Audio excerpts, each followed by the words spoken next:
Look at that. Nice big sand sculpture. Visit myrtlebeach.com on there.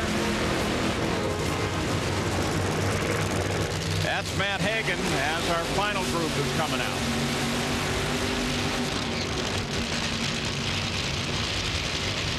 The rest, John Force, Mike Neff, and CPedregon. Right now it is Robert Height that is number 1 with a 4:06 with a 2. Neff is second. CPedregon is third.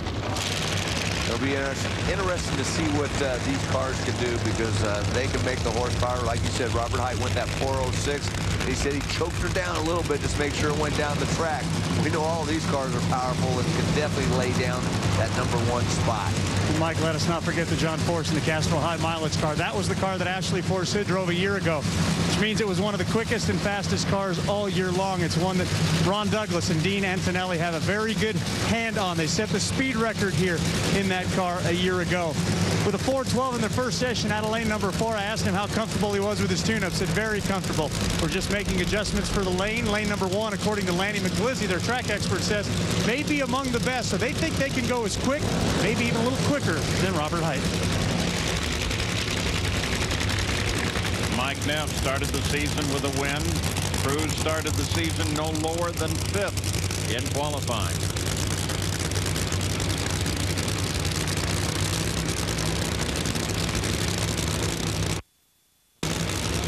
Force, Hagan, Neff, and Pedregon, 1 through 4.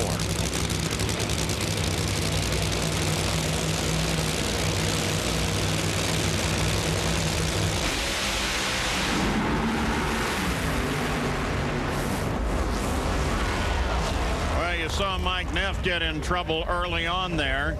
John Force a 4:10, 4:63 for Hagan. Neff a 7:09.